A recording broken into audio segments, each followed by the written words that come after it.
হ্যাঁ হ্যাঁ হ্যাঁ, আমরা বাসার দিকে আসছি। আচ্ছা ঠিক আছে, হৃদয়কে দিয়ে মালগুলো বাসায় পাঠাই দে, আর তুই গিয়ে কষাই ঠিক করে আয়।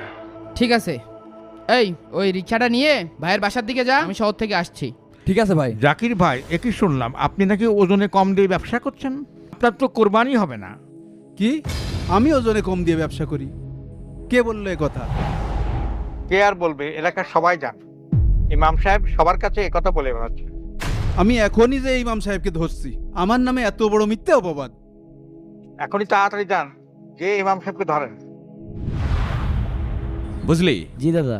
এবার শীত আসার আগেই জি এই মাটিগুলো ইট বানানো শেষ করতে হবে। ঠিক আছে দাদা। সিরাজ ভাই, আপনি নাকি ঘুষের টাকায় কোরবানি দিচ্ছেন, আপনার তো কোরবানি হবে না। কি? কে বললে এ কথা? কার এত বড় সাহস?